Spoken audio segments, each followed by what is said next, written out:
Welcome to Gender Meowster Podcast Network. Genderful is a talk show featuring non-binary and trans folks discussing various topics and special interests. We kindly remind our listeners that no person is a monolith of identities. All opinions are the speaker's own. This show airs live on Twitch at twitch.tv/gendermeowster, and VODs with show notes can also be found on YouTube.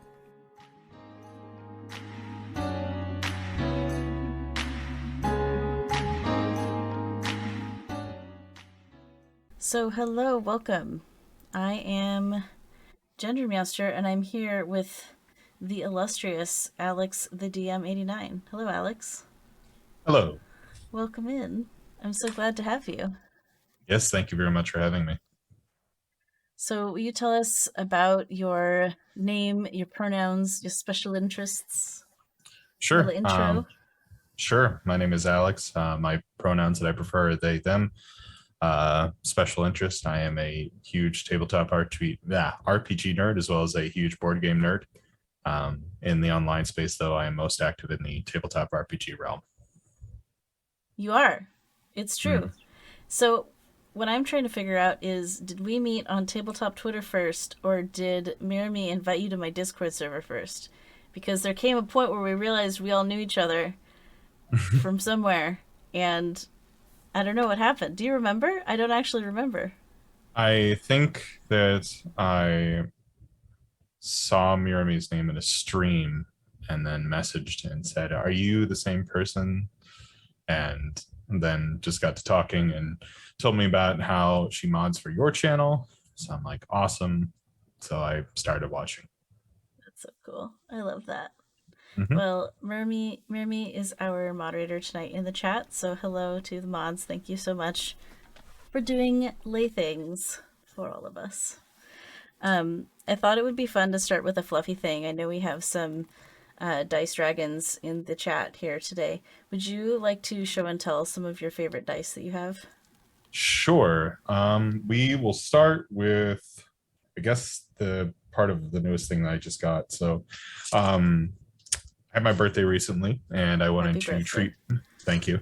I wanted to treat myself to a custom-made dice bag, and ooh, that's yeah, I found this shop called Tea and Tails, and they make custom dice bags. So here it is. It's kind of hard to see, but it's a Vampire the Masquerade themed bag. Normally, what she makes is bags based upon characters, but I messaged her and I said, "Hey, I know you usually do D&D characters, but if I just wanted you to do a Vampire the Masquerade bag and then gave you complete creative freedom to interpret that however you wish, would that be something you would be okay with?"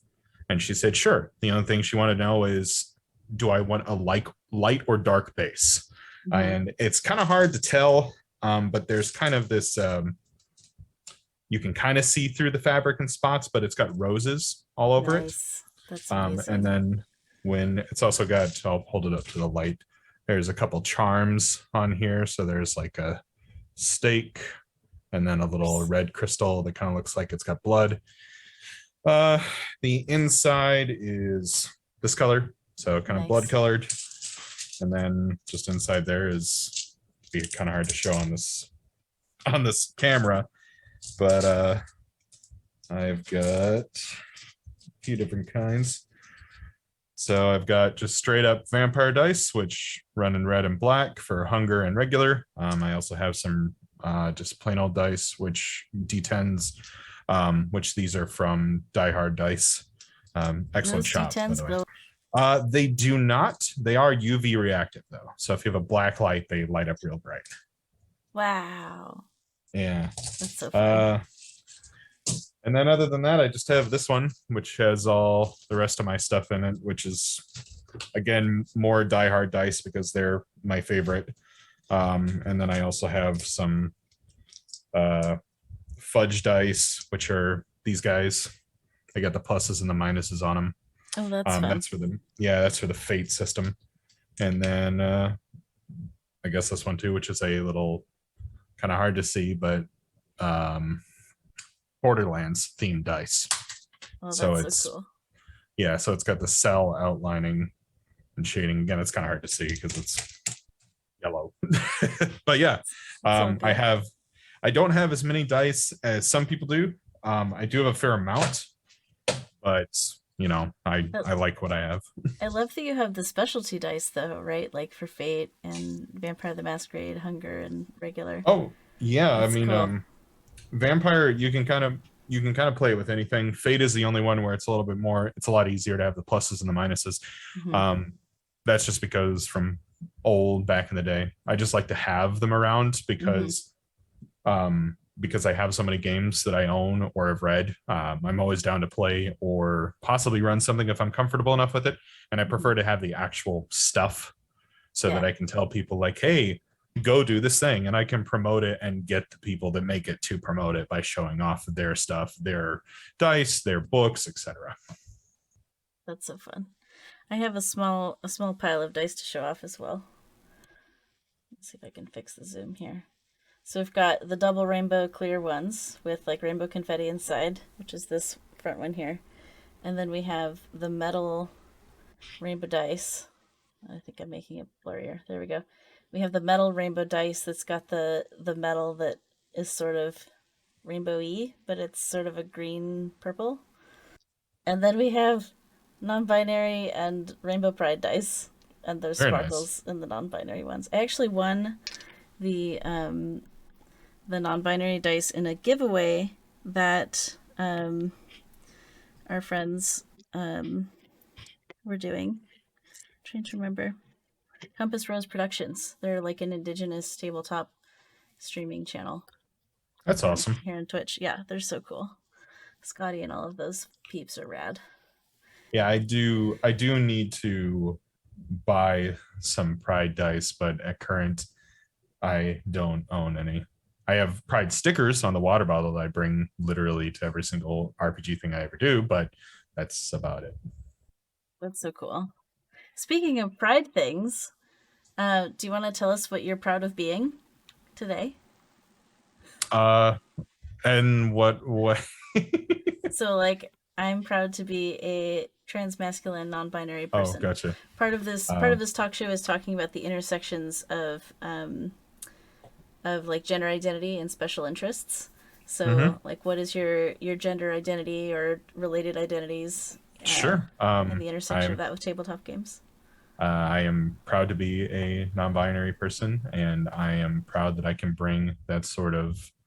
Uh, I don't want to say perspective because I feel like there are a lot of people out there that have very powerful voices that do bring a lot of representation of pride and progressiveness and everything else like that to games. It's just the identity that fits the best with me. I have found that a lot of it does make it so that people that are inside of the queer spectrum are a lot more comfortable with Mm-hmm. speaking to me, which Mm-hmm. is awesome because again, this is the most comfortable version of myself I can possibly be. Yeah. Yay. I love that so much. All right. How would you like to tell us about how your relationship to gender has evolved over time? Sure. So I lived my most of my life. I'm 32 now. Um, probably, well, I don't know when did I actually figure this out. Probably 2 years ago, roughly. But anyway, so lived 30 years. The whole time, just I mean, I grew up in an area where I didn't grow up around anybody that came out as trans or anything else when I went to school or anything else like that. And I Mm-hmm. struggled with my own personal identity, but I just assumed it was, just whatever. But then I met somebody who is very, very close to me. And I saw them grow and I helped them with coming out as a trans mask man, going through all the processes. I'm very, very, very intimately aware of pretty much everything that you need to do from start point to end point for the whole thing. And that really opened my eyes to say, maybe there's something that fits better with me. Maybe there's an identity that is more for me. And so I started to explore things. I started to try things out. And I'm like, what do I like? What is the best version of myself that I can be? And it's not a more masculine person, it's not a more feminine person. I like just kind of whatever I like on the day. So I own now a bunch of different clothes that are across a variety of masculine and feminine and androgynous spectrum. And like that, really, I express myself through what I wear. So that really allows me to kind of come into myself. I love that. Would you be willing to describe what you're wearing today for folks who might be listening to the podcast later and can't see your fabulous outfit? Sure. I have a flannel shirt from Duluth Trading Company. They've got a shop out here in Portland, with the sleeves rolled up. It is orange, I think. I don't know. I'm colorblind. Orange, dark blue, and light blue, or maybe it's like a tan color, but and then a mixture of the patterns. I wore it just because it felt good for the day. Sorry, I made my camera shake there. I think your shirt looks great. I love the color patterns. I'm Yes, also thank you. wearing a flannelly shirt. Mine has snappy buttons that have pearlescentness on them, and it's sort of holiday Yuletide colors. So I've got sort of green and red and a little bit of beige yellow going on. It's so fun. We didn't plan to wear team flannel today, but that's what happened. It, I will admit, after pre-check, I did go through my closet to see if there was anything else that I could find that would fit the way I was feeling, but unfortunately, no. Plus, I'm happy to, you know, rock the flannel. It's the Pacific Northwest uniform, I feel like, anyway. Well, it's certainly warm when it's cold outside. Yeah, that's been a thing that it's been a lot more. So for those who don't know, I moved here to the Pacific Northwest a little bit over 6 months ago, or not even 6 months ago, 5 months ago, um, Recently, this from year. Arizona. Yeah. And I I struggle a lot with being overheated, just because it's just been a thing throughout my entire life, just because of various neural things. Makes it so when I do get hot, I just stay hot for pretty much the entire day. Oof. So here I can be a lot more comfortable. I'm very happy with 60 degrees all the time weather. Mm-hmm. Yeah, I've noticed on testosterone, my temperature regulation is all hecked up. I get Yes. warm way faster. Just like Yeah, I told that my is wife, I was like, I'm just gonna be like three quarters naked in the house most of the time now. I think because I'm too hot for anything. It's too hot to function. that the person that's close to me experienced the same exact thing. Also, it's easier to open doors. Uh huh. That's been a thing that they've discussed with me. And on the inverse, my friends who are trans femme have stated to me that why is it difficult to open push doors now? This is not fair. Yep. The muscle changes in the arms is a real Oh, thing, both oh ways. yeah, oh yeah. It shifts a lot. Well, so have you? I'm curious if tabletop characters have helped you explore identities at all. I know for me, like the name that I use in my daily life was actually the name of my first D&D character years ago, and it was like how I sort of tried it on. And I'm wondering if you've had any experiences like that. So not ones that really allowed me to explore, just because like I would just play whatever character I felt like. And oftentimes I would go with more of a central idea and a central flaw system and make them more relatable than anything. Hmm. I do have non-binary characters. I actually have a D&D character who has not seen play yet. Their name is Trill, like Trill. They are a satyr hexblade warlock. They Nice. carry a demonic sword that's name isn't pronounceable by human tongue, but they call it Samantha and cover it in bows. Nice. And then it hates everything except for Trill, basically, Funny. and tolerates being dressed in bows, even though it's like this black Daedric blade. What a your characters are so fun. I remember listening to a one shot that you and Nikki Beholder to No One put together. Um, that was Delta Green, and you did such a good job. I still think about that game. You've probably completely forgotten about it by now, but I still think about it. It's the only Delta game I've ever heard, Delta Green game I've ever heard. I'm like, that's enough. That was now I know that that's a cool system based on that one game I heard my friend play that one time. I am glad you think so. It is in my top three games. It's actually what really got me to start doing more running games and having a presence online was Delta Green. I My book is around here somewhere, but I have I got the rulebook when it was first printed and early released at Gen Con.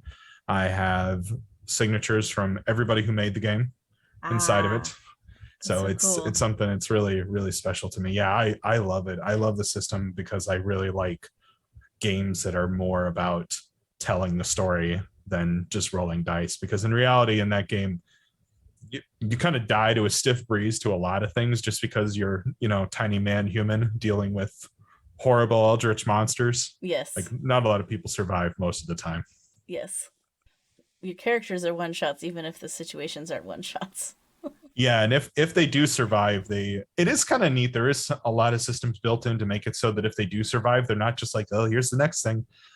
They actually built into the game where, and something that I transition into other games is having vignettes, Hmm. like having these scenes in between games. In Delta Green, it's supposed to be your characters conversing with their bonds, because if you see something that is especially mentally taxing in the Hmm. game, you can shunt some of that off onto your bonds. So maybe you see a Shuggoth eat a building and you're like, that shouldn't be there. Like Hmm. that thing doesn't make sense. And in your processes of trying to put that together in your head, maybe you're like, my coworker Dave, I hate that guy now. And maybe now next time when you talk to Dave, your interactions with him are a little bit less friendly because of the pushing that. And it's something we didn't get to really go into with the one shot, but it is one of the things that I like too about that system. Yeah. There's like the psychological breaking down of your character that happens. Yeah, it's one of the things that so a lot of what I do is I don't ever take a game 100% rules as written, just because I find things that I myself don't particularly like. Case in point, in Delta Green, they have the sanity system, which is just an old name kept over from Call of Cthulhu. I Hmm. personally don't use that in a way that, because they have ways of putting in a mental illness, so like PTSD. Um, Hmm. I don't do that though, and the creators have since kind of rescinded that a little bit and kind of gone more towards the direction of, you see something horrible, your mental fortitude essentially just goes down from that, because it's not a Hmm. measure of sanity, it's a measure of your ability to mentally handle what you're looking at. It has Yeah. nothing to do with how sane you are. Hmm. So Yeah, it's like your resilience tolerance meter. yeah, if you want to, it's your mind hit points if you want to think about it in the best way. So and that's something that I like to incorporate with a lot of games, is finding ways to make things more inclusive. Because if I don't like something, if something feels wrong, I don't want to be representing it. Yeah, totally. I I love that distinction very much. Um, so have you ever written non-binary like NPCs? So you've talked about a player character, your satyr character that is excitedly waiting to join a game, but have you as a DM or a GM or a storyteller or narrator, have you had sort of gender diversity in your game, and maybe could you share a bit of what that looked like for you? Sure. So in Delta Green, I kind of just do it with the characters that people run into. There's not that many NPCs that get a whole lot of identity in that game, just because Mm-hmm. of the general nature of it. So you will have characters that are passing by that might be trans, might be non-binary, might be a variety of things, but it's not really the focus of the character, because it shouldn't be. It should be, like, there's this person, this is what they look like.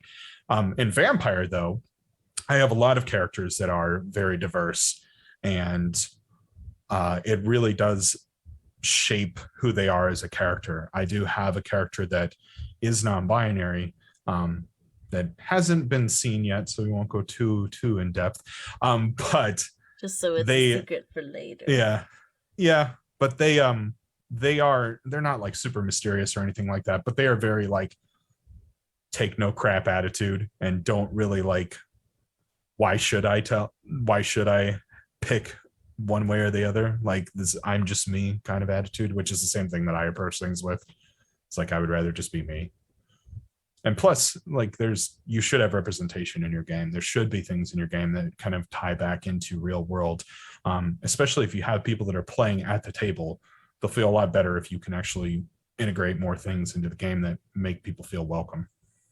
Um, so that makes me want to jump to 3 questions from now because I'm so excited about it. Um, It's a bit of a cheeky question. What's your favorite tabletop game, and why is it full of hot vampire NPCs? I do have three. I think my current though is definitely Vampire the Masquerade. And it's because vampires are just hot characters. Like they can always be that because they are, even in a classical literature term, vampires are these symbols of lust and, you know, like passion and things like that. Like your literal feeding is you draw people in towards you. And in order to do that, you have to be charismatic. You have to have something about you that draws people towards you, and or you're just assaulting people, one of the two. But most of the time people try and draw people towards them. So their So charisma I scores are just through the roof. Right. I mean, they don't, and that's the thing is like in the game, an appearance or somebody's how hot a character is not just based upon their appearance. It can also be based upon their attitude. You can have characters that are Nosferatu, which are by game terms supposed to be hideous to by appearance, but their attitude can be very like very forward, very in command, very sure about themselves, very confident in themselves, and that translates better across that sort of medium. It's so fun. I love that it includes attitude. That's, I mean, let's be real. Attitude is such a huge marker of what can drive attraction in people. So that's so great. 100%. Yeah. If you have people that are very confident in themselves, have that attitude of carrying themselves in a way like, I I know who I am. I'm proud of who I am. I'm happy with who I am, and I know that I exude this sort of, you know, attraction, I guess would be the best way of putting it. People catch on to that because if you're confident in yourself, then that kind of resonates a lot with people around you. I love that. It's So in my notes, I wrote Vampire the Transmasquerade because I would love for you to do like a transmasculine BTM one shot that's just all trans masks because the Sure. puns. I will happily do it. I don't even necessarily need to be involved with it. I just want to see it happen. I would happily do themed games if people want to do that sort of thing. We can make it as disastrous as people want to be. I have an entire written game that takes place in Las Vegas where you play as Sabbat vampires, which are essentially they are vampires that believe that vampires are at the top of the food chain and everybody, all the other sects are just being stupid. And they're like, why are you blending in with the people? Like, take command, do the thing. So they have a tendency to find where the vampires have kind of made their hold within human society and then go mess it up really hard. So it'd just be a very like run and gun kind of they would have be character interaction with each other, but it would be very disaster by energy kind of game. I love a chaotic good tabletop game of any flavor. It's just the shenaniganery is so fun. Okay, so Vampire the Transmasquerade is one of your favorite games. I'm guessing Mm-hmm. Delta Green is another. Yes. Then what's the third? The third is a game called Zweihander, which is just German for two-hander. So referring to two-handed broadsword. And the game is written. Um, it's a more streamlined version of the old Warhammer Fantasy game because I grew up playing those sorts of games and I like those sorts of games, but I didn't really mesh too well with a lot of the themes of the game, a lot of the things that they would touch on, just because it's old and they never really evolved. Mhm. So Zweihander took those ideas and they're like, what if we just put this in a modern era? And then they released Zweihander, and then they took that one step further and said, okay, we want to have a game that's about colonial era horror, so like 1770s era horror. How are we going to best represent that? And they sat down and said, okay, and they hired all of these writers from the communities that they were going to represent. So they had people of color, they had indigenous people, they had two-spirit people, all sorts of different people that came on with them to write and to give them insight, as well as like all the portions that are about those groups of people are written by those groups of people because it's approaching history through a more realistic lens rather than the whitewashed version that we have today, because we don't actually know. We would have no way of knowing, but this kind of puts a little bit of a, what if things were more like they probably were, and then also eldritch monsters. You seem to be a fan of also Eldritch Monsters.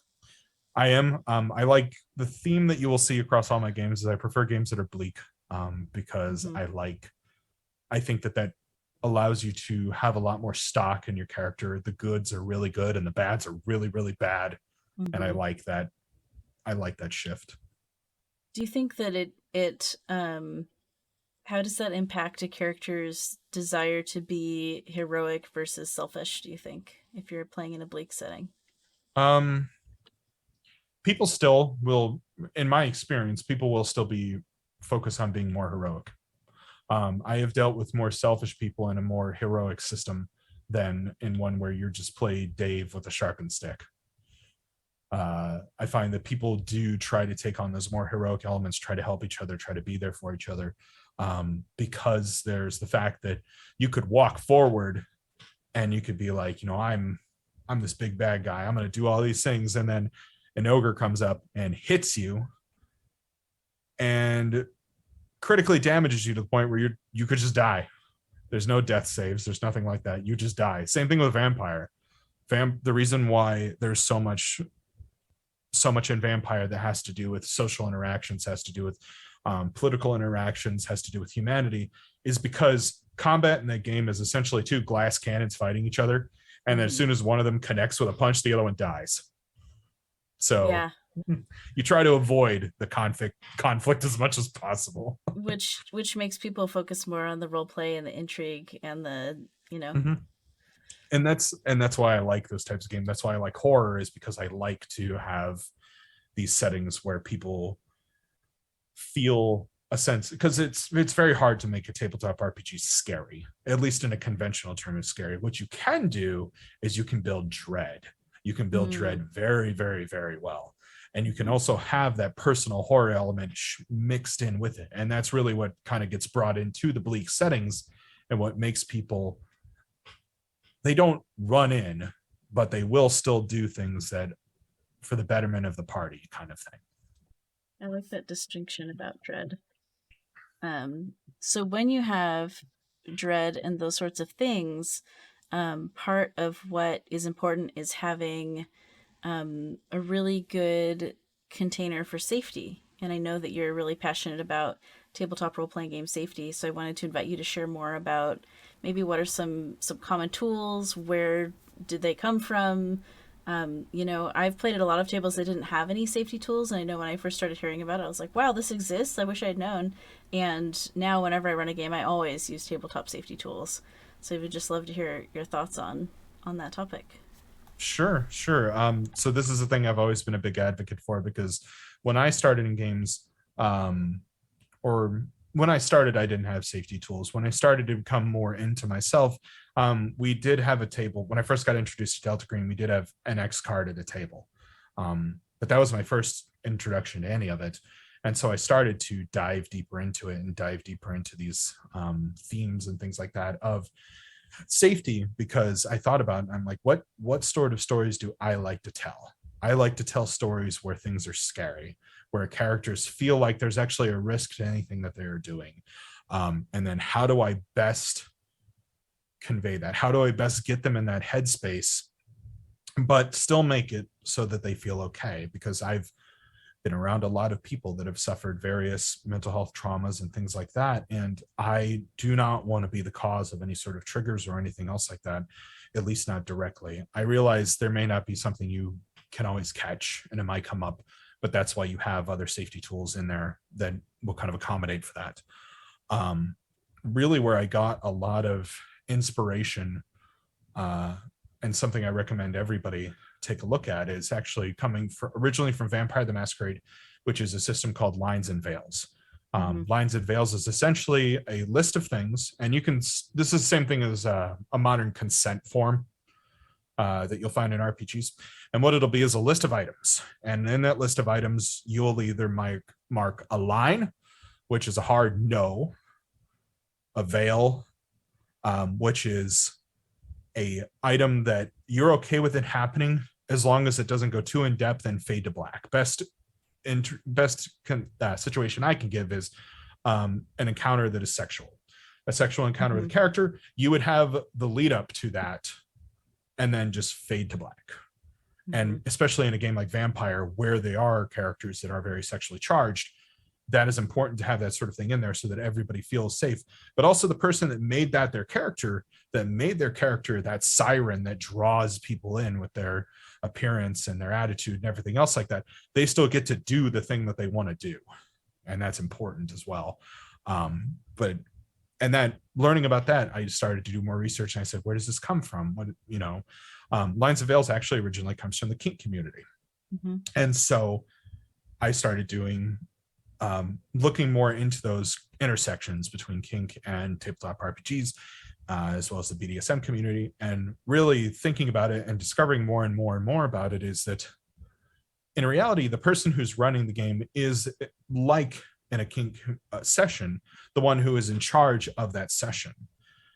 And having the players still feel safe and feel respected and feels heard is important for your game, just the same as it would be important for any encounter with one or more people. You are at that table to all have fun together, all tell your story together, and all feel safe together. And if there's anything that would possibly interfere with that, it needs to be taken into consideration, because I know that there are a lot of people out there who you see them advertise and they'll say, we don't use X cards, we don't use whatever. That game is not good. They have unsafe games. Yes. And it's the same exact thing that in the kink community, people who do that sort of thing, they'll say no safe words, blah, blah, blah. It's like, okay, there's going to be people that like that, and that's cool, but most people probably won't because that is essentially saying from the perspective of the DM, let me do whatever I want, even if it scars you, just because it's what I want to do. Yeah. And that shock factor. Yeah. And a lot of, this is the thing that comes across in a lot of horror games too. Like the best example I can give is in a game called Cult, which I am just getting into myself, but it is a game where you're just normal people, and then you start to see the intersection of your normal reality and hell, because they start to mix together. And so you will have these demons and things like that come forth and start influencing people. And you can imagine how far that sort of thing can go. So there's a group called Gehenna Gaming who they run a lot of Cult. And they always, you can find it on their website, there's a list of their consent form that everybody always fills out. There's always a session 0, which I also do. You always need a session 0, which we can come back to, but and they treat that form as something that allows people to feel safe. But if you want to look at it from the scariness perspective, it also tells you how far they can go. Like how much for, if you mark something is not okay or something is okay or whatever else, you can take that to the ends of its possibility. And so that's really how I think that people should look at this, is like, this isn't a form of telling you that you can't tell your story. You can still tell your story, but you need to be more creative in the way that you do it. Plus, you should be working together with people. This is just, it should be a mutual thing, mutually enjoyable for everybody. And that is also, I guess, coming back to the session 0 thing, is it is important that you take into consideration what you want out of the game, out of the person who's running it. And then every single player, the question I always ask them, because in our session 0s or pre-talks, is what do you want out of this game? What do you want to have? What sort of things do you want to see? What do you want to do? And make sure that that is a story that I can tell, that I want to do. Because you need to be okay just the same as anything. Don't let people force you into a situation that you don't ever want to be in. You can take a stand and say, this isn't the type of game I want to be in. You may want to be in a game where it's super tactical and running around the map and everything else like that. And if I tell you, I have this vampire game, you don't have minis, there's no map. You have to navigate all these situations while your humanity is rapidly eaten by this horrible beast that lives inside of you. That may not be the game for you, because it may be that you just want to do a completely different thing, and that's fine. And that's one thing that is always important, and this can be in any kind of relationship, is that communication is key in everything, whether it be games, a relationship, any kind of encounter that you have with another person. If you don't have communication prior, then you are not going to have it is less likely for you to have an enjoyable experience. If you talk about stuff beforehand, everybody knows what's on the table, everybody knows what's there, everybody knows what's expected, and you can still have fun because you have laid out those ground rules of, this is what I'm going to do, this is what we are going to do, this is how we are going to have fun. There was a time when I was running a Dungeons and Dragons game. I was running Storm King's Thunder. And I won't get too spoilery, but there's a bunch of giants in it. It's like the giant themed pre-written thing from Wizards of the Coast. And I realized once we got a couple months into playing that game that I didn't want to run it anymore because it's just like super racist. And I was like, I don't want to run a racist game for the funsies. Like, I don't feel good about it at all. Like, No. the way that the enemies were being sort of personified was very gross, and I was not into it. And so I canceled on that group. It started with 9 of us. I was a new DM, and I was foolish, and I had 9 players, and it was ridiculous. But they kept coming back every week. It wasn't like I went and got 9. It's like I was running it at the like local friendly game shop before the lockdown started happening, and I was just at Adventure League, and I had 9 people that kept coming early to get at my table so they could keep playing that same game. And so we had a group that gelled for a while, but, people sort of dropped off over time. But there was a point where we had 5 or 6 of us that were still consistently showing up months later, even after lockdowns, online D&D game. And it was just, my heart just wasn't in it, and I had to cancel on them, and I felt so bad because, we were like, I don't know, a third of the way through the whole adventure, and they'd leveled up 5 or 6 times, and everyone was really invested in their characters. And so it just it was sad. It was sad to have to cancel because I liked the group, but I didn't want to keep doing the story. And so covering that in a session 0 is you save yourself all of that heartache. So important. That is very true. And it's one of those things that, like, especially if you play games, and this has kind of been something that Wizards has shifted away from in the more recent time, is having more of that inclusivity, acceptance, things like that. Less, this race is innately evil, blah, blah, blah, kind of representation. I think that is something that a lot of other games have already taken and ran with in the realm of progressive RPGs and things like that. D&D may not be at the top. They are improving, but there are the ones that have kind of taken that idea and then ran with it and sort of things. And like, because we as a society are more aware, especially in our community now, we are way more diverse than we used to be. Yeah. Like, there used to be people that were from different groups and things like that, but they weren't nearly as didn't have as loud of a voice as they do now. Mm-hmm. And that is that is what we need. I started in this game with just a bunch of friends in high school, or in games with just a bunch of friends in high school. Mm-hmm. And I really wish that this sort of thing had been in there from the start. Oh my gosh, can you imagine? Yeah, because I actually didn't start with D&D. I started in 2007, and I started with a game called Dark Heresy. Ooh. Which is Dark Heresy is a game which is in the Warhammer 40k universe. And if you know anything about Warhammer 40k, it's grim dark. It's the kind of, which is a genre in like literature and things like that. So you can kind of, I guess, the ideas that are going to be present. But it's about, you are a group of people that are a servant of what's called an Inquisitor, which is in modern day a very bad name. But you are a servant of this Inquisitor, and you essentially go down to a planet and you investigate maybe intrusions of demonic forces, cults, drug rings, all these different things that threaten planetary stability and stuff like that. That was my intro to games. It wasn't this idea of the orcs are bad. It was this idea of everybody can potentially be bad, because you can go down to a planet and then there's a gene stealer infestation, which is essentially an alien group that infests humans and then starts to blend in with their society and things like that, to the point where you can't even, they become hybrids. Oh. So you can't, but you wouldn't be able to tell like directly. And it could eventually devolve to the point where they overthrow the planetary government. And by that point, usually the way that they operate is they are the harbingers of the coming alien force. So they are the alien hybrids of this much larger apocalyptic force that's coming towards that planet. And then right before they finish, they cut all psychic ties with that group and then kill them. But none of them know that will happen. So in their minds, they are serving this god and things like that. So And in our do game, some of them end up being like player characters who are the betrayers?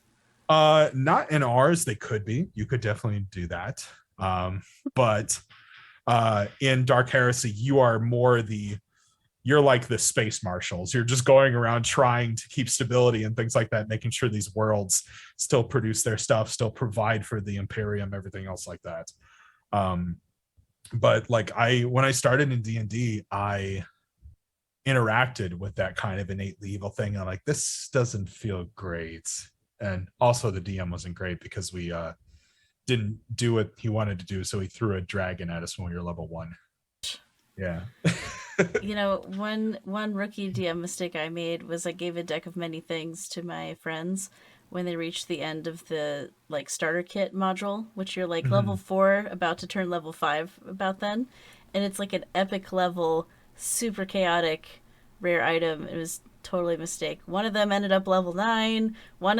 Two of them were like either snapped out of existence or were like in the void. One of them made like a super devil like enemy forever. It was like really intense. It's like, how am I gonna keep track of all of this stuff?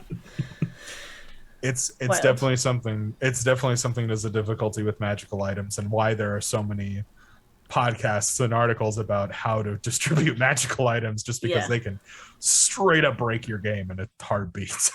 Well, and I'm not sure if Nikki is still here, but I know that Nikki, Beholder to No One, has really great opinions on magical items, and I think has even run games where there's little to no magic items. It's like you gotta craft it yourself. It's just they're not just abundantly available everywhere, which is definitely, I think, the longer I've been a DM, it's like I think Nikki's onto something here. Oh yeah. The best example I have of a game where I actually felt like the magical items were well put together was a Pathfinder game that I played for a year and a half until it got derailed because of a reason. But in that game, we found 2 magical items. One was a sword that gave you +1, and then one was a amulet that allowed our sorcerer to essentially open like a portal over a short distance. Mm-hmm. That was it. I think that the thing that a lot of people kind of overlook with magical items, and this is kind of a thing across all games, is they don't have to be weapons. They can just be something that does something cool. Because the way that you want to run a scenario, or rather an encounter, with making those magical items be able to be used in a fun way, is make them do something cool, make them interact with the terrain, make them do something different that would make the players have to think in a different way and stuff like that. Because if you're just fighting on an arena every single time, that's boring. Have these different elements in there, these different obstacles that they have to get through. And it also allows them to kind of explore the realm of their character rather than I go forward and hit thing. Maybe the character has a lot of acrobatic skill. Maybe they want to vault off of that tree over there, come down and stab this thing. Like, that's really cool. Do it. Yeah, I like to try, if I am running a D&D game or one that's more tactically focused, I do like to try to create combat encounter spaces that are like complex, right? There's a table you can turn over. There's a tree you can hide in and try to snipe from. There's a roof you can climb up. There's some water you could shenanigans with. I actually, for the first time in like 11 months, ran a D&D game for my stepkids over the long weekend because we had them for the holiday. And I put like barrels of alcohol in a barn in case they wanted to, do some mischief with flammable liquids. So anyway, it was fun. Yeah, it can be a lot of good fun, and it's something that Mirami mentioned in the chat with the cipher system, kind of tying back into the whole making you craft magical items. That's essentially what that game does, and it does it very, very well. And I think that that's something that people should look into. Is like we were saying before, there are a lot of games out there. Look at all of them, take things in, make them take the cool pieces and put them into your game and things like that. Because if it's fun, if everybody at the table is having a good time, even if you're producing something for content, don't let people tell you like that's against the rules. Is everybody having fun? Is everybody enjoying themselves? Then the audience is enjoying themselves, even if one person is getting mad because the rules are wrong. Yeah, and I think keeping that in mind, having it be more about fun than like following a book perfectly, makes it so much easier to both play but also DM publicly in front of other Mhm. people, right? Because like I know for me, it took a while to get the courage to DM on stream because it was like people are gonna judge me. They're gonna judge my DM style. Maybe my storytelling is boring. Maybe I'm not gonna have the rules right. I'm gonna have a bunch of neckbeards in the chat being like, "Well, actually, the rules say brr brr brr," and yeah, I agree with you that it's totally more about having fun. I mean, having consistent rules so that the players know what exists is helpful. But yeah, it's being kinder with my brain about perfectionism has made it a lot easier. Yeah, I mean, and that's the truth that a lot of young DMs and GMs learn is that just because the book says it's a certain way doesn't mean it has to be a certain way. If it's cooler for you to do, because it sure you want to stick to the same baseline of things, but you can add some stuff in. You can kind of bend things a little bit if it's something that's cool. If it Mm-hmm. sounds cool, it's probably cool. And so you should explore that. And that's why I like these games that are more narrative focused, because they are more about like the rules are just there to kind of dictate how things go about, but you could totally make stuff up and throw it in. Yeah, I once had a magical goat that each little goat teat would dispense a different flavor of milk. I my games are really campy. They're silly. Like they're like silly. You're like spooky horror psychological thing, and I'm just like, let's be goofy and make everybody laugh, and you get points for puns. Like it's we have very different DM styles, but I still Oh, and love your that's games. I'm glad, but that is completely okay because there are people out there that kind of do this. There's actually a group called Tabletop Titties, spelled with D's, where they ran a Vampire the Masquerade game that was comedy forward rather than more serious, dark brooding. So like all their characters were just wacky and did all these different wacky stuff, and it was a really fun time. And like I always encourage people because I may run a lot of horror games, but I also have Quest, which I really, really like. I really Mm-hmm. like those games that can be those Saturday morning cartoon, games. They may not be the ones that I want to run for an extended period of time, but I still like to sit down and have that fun, you know, Saturday morning cartoon feeling 5 session game where we go through these different planes of existences and fight all these different things, which Quest does an excellent job of conveying. If anybody wants to check that out, it's super good for new people. Um, but I think that people should just do whatever feels right for them, like explore different avenues and things like that, because it'll make it so that when you come back to your things like a horror game, the opposite of horror is comedy. So if you can Mm-hmm. run things that are comedic, it really allows you to hit those high highs and low lows, because a human can only feel something for about 20 minutes before that just becomes what is happening to the body. So Mm-hmm. psychologically, if you're afraid, you're only really afraid for about the first 20 minutes. After that, it just becomes what you're doing and your mind switches into a survival mode. And so having these elements of like horror, hope, comedy, horror, comedy, shifting around makes it so that things are more impactful. Just the Mm-hmm. same of happy and sad, and like a game where you have these big, powerful characters and everything else like that. Have that element of happiness, have that element of sadness. It really allows you to explore more and explore this range and make things more emotionally investing Mm-hmm. and make it a lot more fulfilling. Because if you have those more fulfilling elements, you're not going to remember that you hit the guy with the sword and he died. You're going to remember that whole story around that led up to hitting the guy with the sword and he died. And maybe when he died, you found out that he was actually in love with this other person, and you can, really, really tie in a lot more to make scenes more meaningful. And again, this is entirely if you want to do this. You could just have a bunch of Skeletors running around beating the crap out of stuff and fighting people. That's also totally fine if that's what you want to do. There's avenues for everything. You don't have to do anything in a narrative way. You could totally do things like there used to be back in the day. Oh, this would probably be about probably 10 years ago at this point.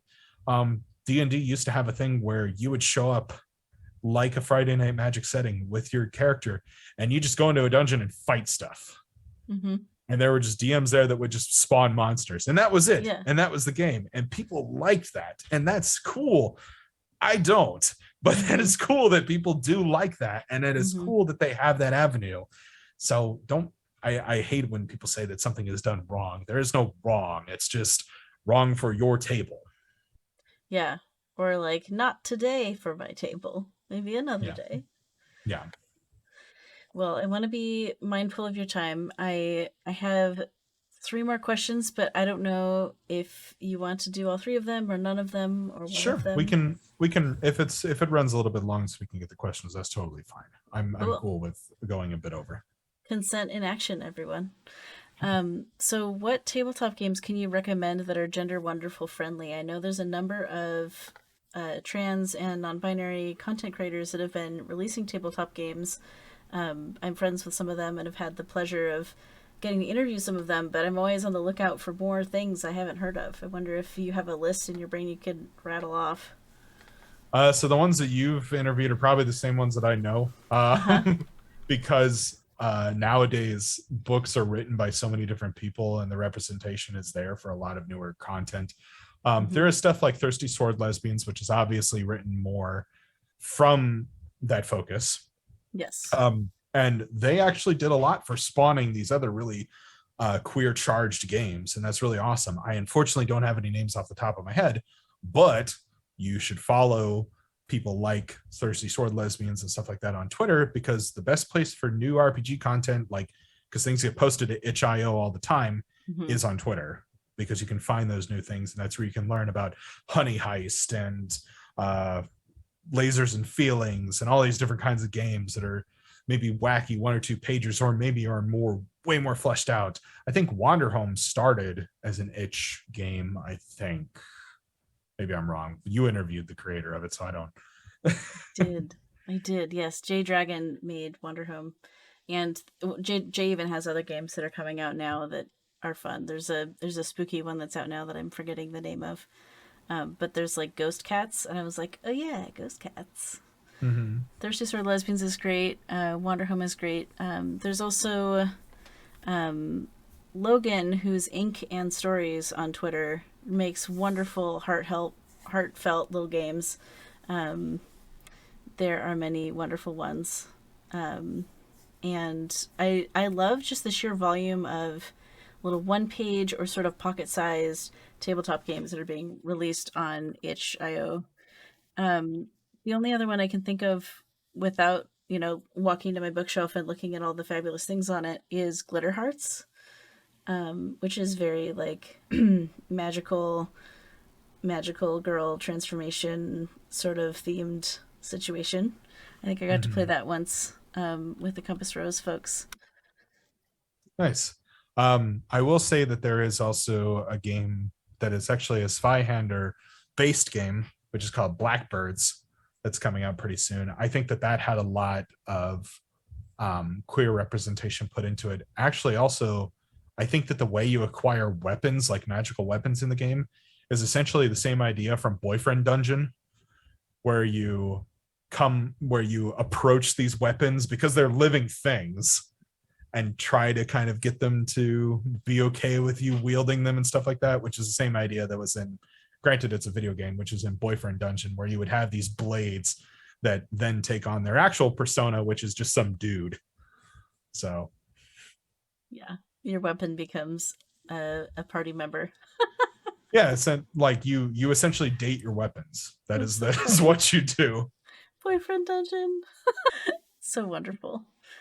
Well, my last 2 questions are a little more general than tabletop. This next one is, can you share about an experience with gender euphoria? So it won't be especially powerful. It was mostly just learning more about non-binary people and things like that, and then trying out the they them pronouns for myself, and then realizing how good that did feel to use that, and seeing these pictures online of people who are wearing more androgynous clothing. I'm like, I really like that outfit. I could totally wear that, like something with a very flower, like a kind of more billowy shirt with a lot of flowery prints on it. Because Mhm. most of my clothes that I enjoy wearing are uh, flowy, is probably the best way of putting it. They're flowy, So just like your gender identity. yeah, exactly. Uh, Love so it. that experience was really probably the most eye opening to me, and that's because I am a very like, if I find something that is enjoyable or makes me happy, I'll just do the thing to the 10th degree. Hmm. So if I'm in on something, I'm usually all in. I love that. Well, unless the chat has more questions for you, but then my last question for you is what would you like to make sure that folks know about your perspective on gender and non binary or trans issues? Um, just the basics of trans rights or human rights, and everybody deserves to live their best and happiest life. I don't see why anybody would think otherwise. Yeah, that's right. Well, thank you so much, Alex, for joining us today. It has been such a pleasure to have you here on the show. My face hurts from grinning the whole time because I've been having so much fun. I've just been grinning. It's a wonderful problem to have. Is there anything else you want to share with the chat before I sort of say goodnight and also give Neferkitty wet food because we hit our bit goal today? Sure. You want me to do like a shout out for stuff at this point, or do Yeah, you want me to do yeah, it later? Okay, please. sure. So you can find me on most social media outlets. I'm very active on Twitter. I have started to make TikToks, but they're mostly just, tabletop RPG ones. I'm pretty much everywhere at Alex the DM 89, which is the same exact thing that is used as my Twitch ID. I do stream as well. I just started doing that. So I stream on Monday, Wednesday, and Fridays. I stream a lot of adventure games. After I get my green screen for my chair, I'll be streaming horror games because I love horror games, but I also do get scared of stuff in a funny way, I'm told. So it'll be fun for people to see that. Um, you'll also be able to find me come next year on Dice Before Dawn, which is a channel that I have actually been working on with Nikki. And our first show that we have coming out is a Vampire the Masquerade show called Phoenix by Night, which takes Nice. place in Phoenix, Arizona. And it's something I am super excited about to keep going into. There will also be future stuff, some more Delta Green games and stuff like that. And that's pretty much it. The rest of the stuff we'll have to wait till next year when I can actually announce it, but more stuff on the horizon. Super fun. I'm so excited for you and Nikki doing anything together, but especially vampire things. It's like, oh my gosh. I'm doing happy clappy hands right now. It's very exciting. Well, thank you so much, Alex, for being on the show, and I'll do my best to make sure your recommendations are included in our show notes if you want to hang out for a couple minutes after stream. Make sure I caught it all.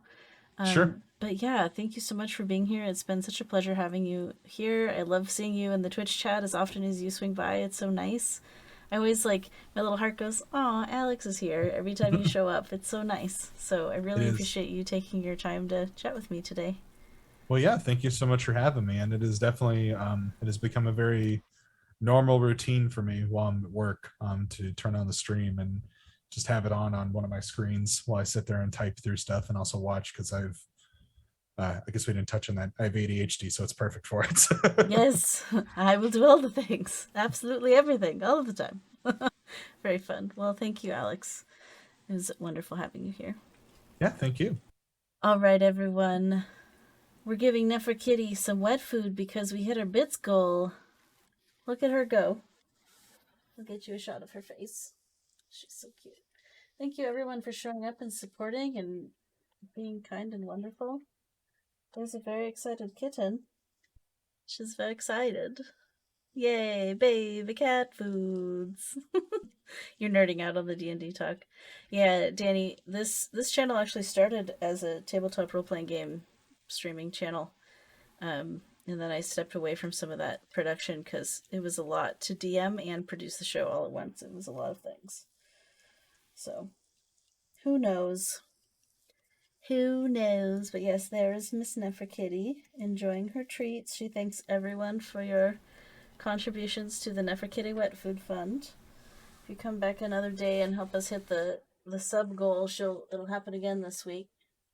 She likes it. Oops. There we go. Something like that. There we go. Dinner Master still stands for GM. I mean, yes, it does. That was part of the sneaky mischief of the name redoing. Was like, how can I be all the things at once? This is the answer. And Alex says, feel free to shoot any questions or talk about anything on Twitter or Discord.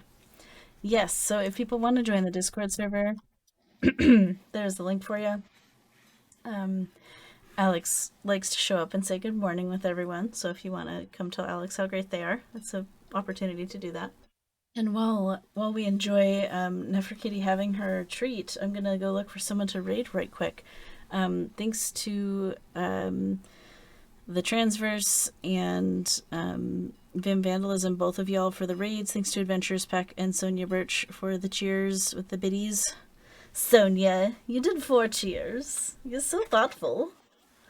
It's very kind of you.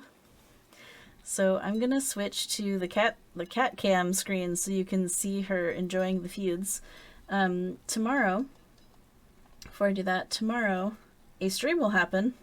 I forgot to ask Mirror Me if we're doing Below Zero Subnautica or if I'm doing a thing. So something will happen tomorrow at 11 in the morning. I forget what is happening. But in the evening tomorrow, I will be a guest on the Transverse's talk show over on their channel. And they rated us in today. And then the Transverse. On Wednesday, December 1st, I'll be streaming some Zelda, and then the following Monday, Emily from the Transverse is going to be here on the Genderful Talk Show. So you double talk show party the next 7 days. I'll be over there on the Transverse, so that they'll be over here. It'll be a great time.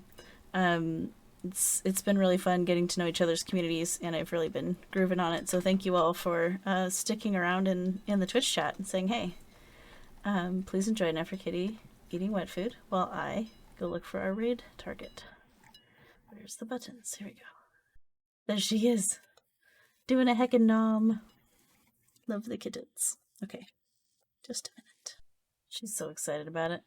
So if they'll accept the raid, I found a channel here called Dork Tales that has the LGBTQ plus tag, and it's called Wild Beyond the Witchlight, Episode 7, The Soggy Court, and there's a lot of fun outfits going on, and I am seeing names on the screen, so anyways, let's I don't know if I've even rated them before, but let's go check them out and say hello, and probably experience some goofy tabletop things, which is great fun.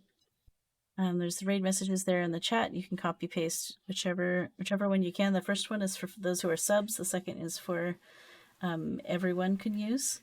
And we will see you all hopefully sometime tomorrow or later this week or next week. If you prefer YouTube as a platform, I've started streaming to YouTube on Thursdays at that same 11 a.m. time slot, 11 a.m. Pacific. So if you want to come join our beginning journeys on the YouTube platform, that's another place you can find us on Thursdays. Thanks everyone, and I hope you have a wonderful rest of your day.